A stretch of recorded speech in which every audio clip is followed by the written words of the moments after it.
Zootopia? No, it's Funtopia. 안녕하세요. 펀한 나라 제니퍼의 펀토피아에 오신 여러분을 열렬히 환영합니다. 일상에 지친 여러분, 펀토피아에 오셔서 제니퍼의 즐거운 이야기로 재충전하시기를 바랄게요.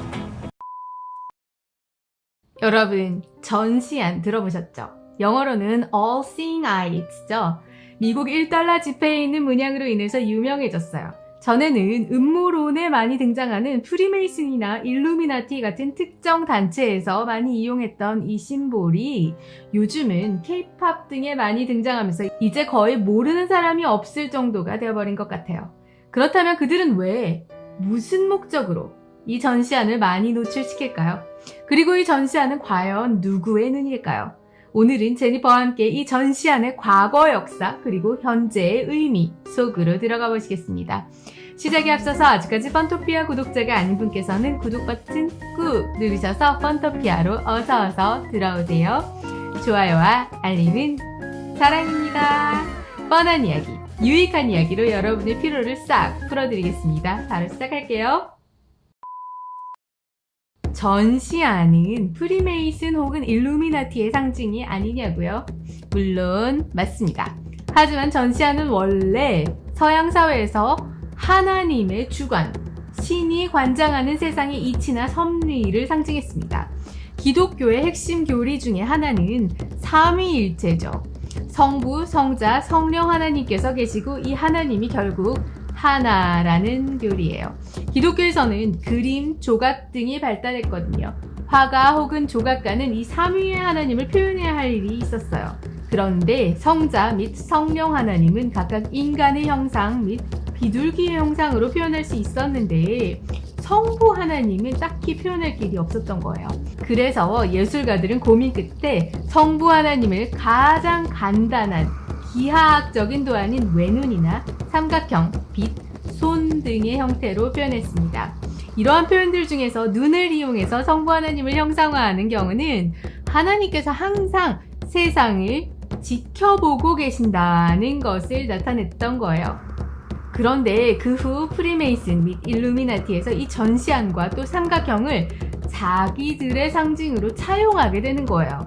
이들 단체는 기독교의 하나님을 믿기보다는 그들이 광명의 신으로 믿었던 루시퍼를 숭상하므로 이들이 전시안을 내세울 때는 하나님이 아니고 루시퍼의 상징이 되는 거예요.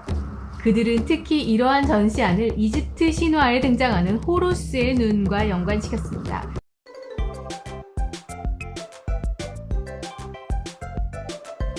호루스는 이집트 신화에서 죽음과 부활의 신 오시리스와 최고의 여성신인 이시스 사이의 아들이에요. 오시리스가 동생 세트의 질투로 죽임을 당하니까 이시스는 죽은 오시리스의 주검을 모아서 주술로 오시리스를 잠시 부활시켰고 이 오시리스와 관계를 해가지고 호루스를 잉태했다고 합니다. 남자는 죽었지만 여자 혼자서 아이를 낳는다. 제 전 영상 최초의 반역자 니므롯, 이 영상을 보신 분들은 무언가 연상되는 것이 있으실 거예요. 뭘까요? 그렇습니다. 바벨론에서 니므롯이 죽은 뒤에 황후로서 자신의 위치가 위태로웠던 이 세미라미스는 몇 년 뒤에 사생아를 낳죠. 그리고 그를 니므롯의 화신이라고 사람들을 속였다고 말씀드렸습니다. 세미라미스가 남자 없이 아이를 가진 것처럼 미정한 이유는 당시에 인류 역사에서 구전되어 왔던 그 메시아는 여자의 후손으로 이 땅에 온다는 예언에 맞춰서 척의 아들이 메시아인 것처럼 보이게 하기 위해서였어요. 훗날 이 예언은 처녀 마리아를 통해서 이 땅에 오신 예수 그리스도를 통해 성취되지만 이를 모방하려는 사탄의 시도는 끊임없이 계속되었던 것입니다. 세미라미스가 낳은 아들이 바로 담무스죠. 훗날 니므롯과 세미라미스는 바벨론 종교에서 각각 태양과 달의 신으로 숭배를 받게 되었고 담무스는 태양의 아들로 숭배를 받게 됩니다. 이런 바벨론 종교가 이집트로 넘어와서 니므롯은 오시리스로, 세미라미스는 이시스로, 그리고 담무스는 호루스라는 이름으로 재탄생하게 되었던 것입니다. 이시스는 지식과 달의 신, 토트의 도움을 받아 세트로부터 멀리 피해 호루스를 낳고 길렀습니다. 그 후 성년이 된 호루스는 토트의 도움을 얻어서 원수인 세트를 죽여가지고 복수를 하고 이집트의 왕이 되었던 것이죠. 그런데 세트가 죽기 전에 호루스의 왼쪽 눈을 공격해서 호루스의 왼쪽 눈은 산산조각이 나버려요. 하지만 그 후에 토트가 마법의 힘으로 왼쪽 눈을 다시 치유해 주게 됩니다. 그 결과 호루스의 왼쪽 눈은 검은 빛을 띠면서 치유와 달을 상징하게 되었던 것입니다. 그리고 그의 오른쪽 눈은 태양을 상징하게 되었던 거예요.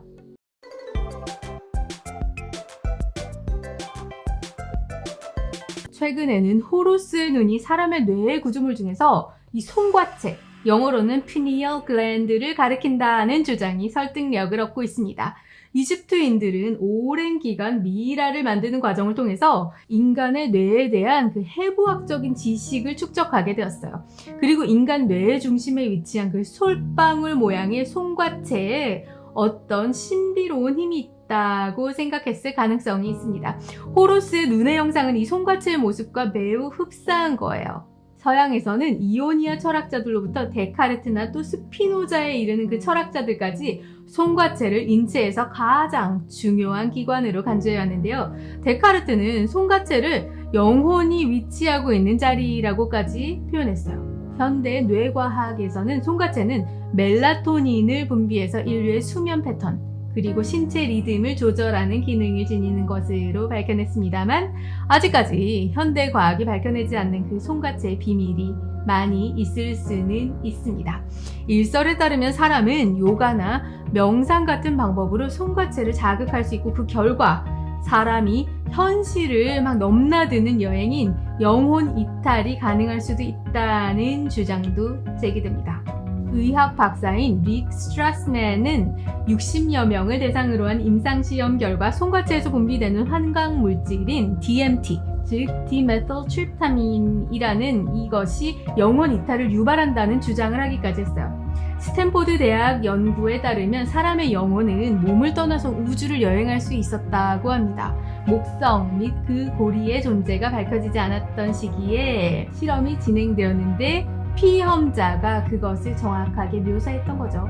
이와 같이 송과체는 인체에서 물질 세계와 또 정신 세계를 연결하는 문으로 생각이 되었으며 이집트인들은 현대 과학에서 밝히지 못한 이 송과체를 자극하는 방법을 개발했을 것으로 추정되기도 합니다.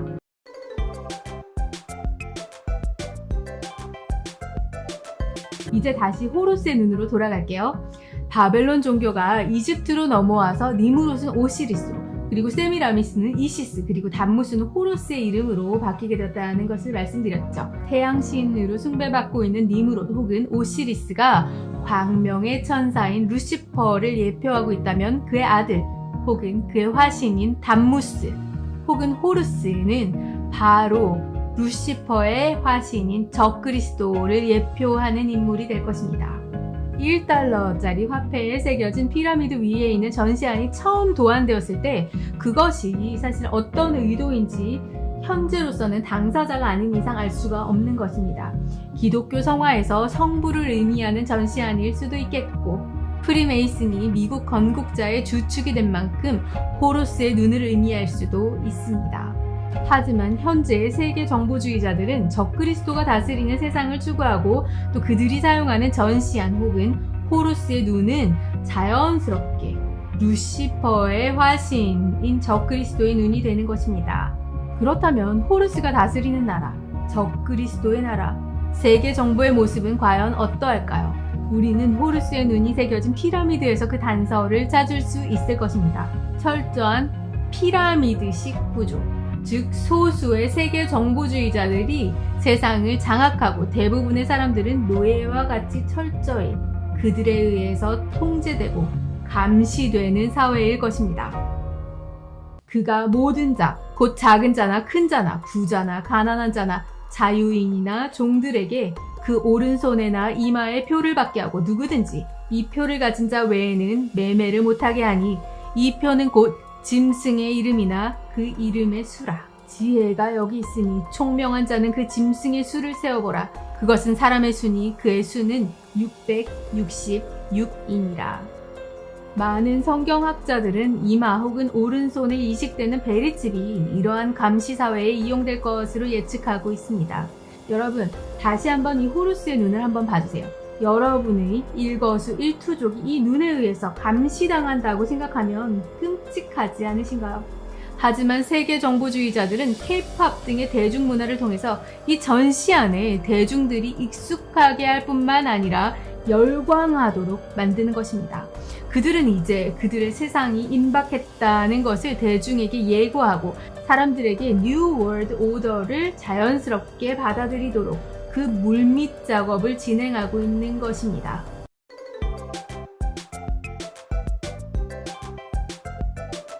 마지막으로 시선이 지니는 인류학적인 의미를 살펴보겠습니다.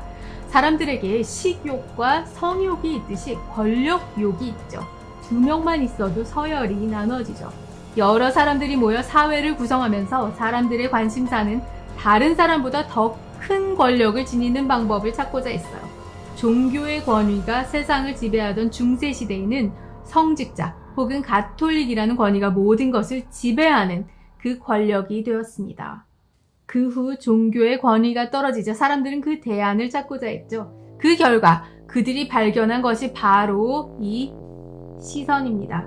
모든 것을 바라본다는 것은 모든 것을 통제한다는 것을 의미하는 반면 많은 사람에게 보여진다는 것은 그만큼 많은 사람들에게 통제된다는 것을 의미하는 것이죠. 따라서 근대에서는 이 시선을 지배하는 것이 자연스럽게 권력으로 이어집니다. 왜 국가들이 인공위성을 쏘아올리는 그런 경쟁을 벌일까요? 그 이유는 인공위성을 통해서 시선을 장악할 수 있기 때문이에요. 인공위성을 통해 감시하면 세계 어느 곳이든 누가 무엇을 하는지, 누구를 만나는지 손바닥을 보듯이 정보를 얻는다는 것이 그만큼 사람을 지배할 수 있는 권력을 지님을 의미하는 것이기 때문입니다. 프랑스의 철학자 미셸 푸코는 감시와 처벌에서 원형 과목인 판옵티콘을 제안한 제러미 벤담을 칸트나 헤겔보다 더 위대한 철학자라고 추켜 세웁니다. 판옵티콘은 모두 판, 보다, 옵션이라는 뜻을 가진 단어로 이 과목을 가진 특성인 일망 감시 시스템을 상징합니다. 감시자는 모두를 볼 수 있지만 비감시자는 감시자를 볼 수가 없는 거예요. 그 결과 비감시자는 항상 내가 감시당하는구나, 누군가가 나를 항상 쳐다보고 있구나를 인식하면서 항상 긴장 속에서 감시자가 규제한 그 규율을 내재화할 수밖에 없는 것입니다. 최소의 노력으로 최대로 많은 사람을 통제하는 방식이 개발된 거죠.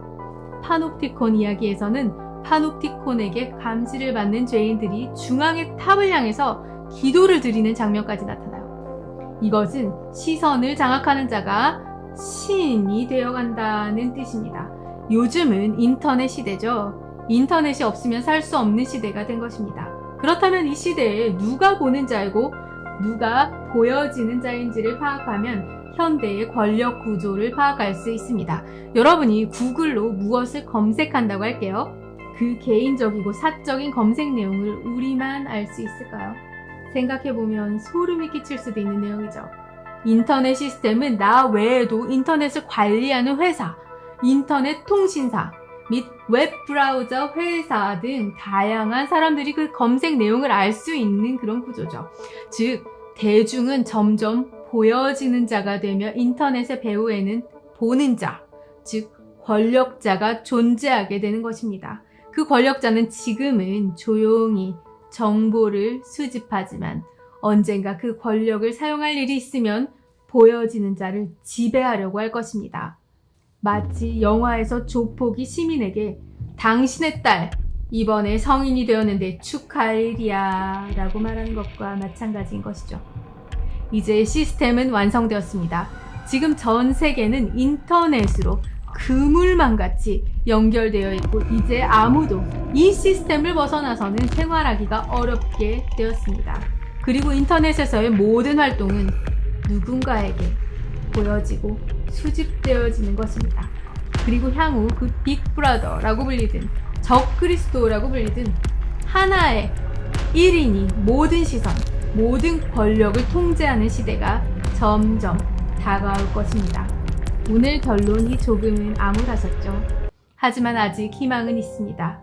각 개인이 자신의 자유를 소중하게 여기고 자유 아니면 죽음을 달라 하는 마음으로 이것을 사수할 때 빅브라더의 시대는 조금은 늦출 수 있다고 봅니다.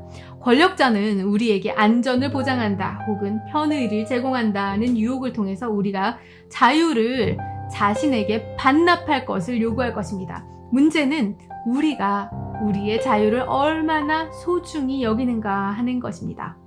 우리가 우리의 자유를 놓치지 않고 이것을 지키기 위해 목숨을 걸고 투쟁한다면 그들이 꿈꾸는 시대는 조금이라도 늦춰질 수 있겠죠. 우리의 자유의 가치에 대해서는 제가 전에 여러 영상에서 설명드렸습니다. 끝에 붙여놓을 테니까 혹 안 보신 분이 계시다면 시간이 되실 때 꼭 보시기를 추천드릴게요. 여러분 재미있으셨나요? 지금까지 펀토피아의 제니퍼였습니다. 여러분 영상이 재미있거나 유익했다면 아래쪽에 있는 좋아요 그리고 구독과 알림 꼭 부탁드릴게요. 제니퍼의 펀토피아는 여러분의 의견으로 컨텐츠를 제작하고 있습니다. 펀토피아에서 다루었으면 하는 이야기를 댓글로 남겨주시면 여러분의 의견을 반영하고자 노력하겠습니다. 다음에는 더 재미있고 유익한 영상으로 찾아뵙겠습니다. 감사합니다. 여러분 안녕.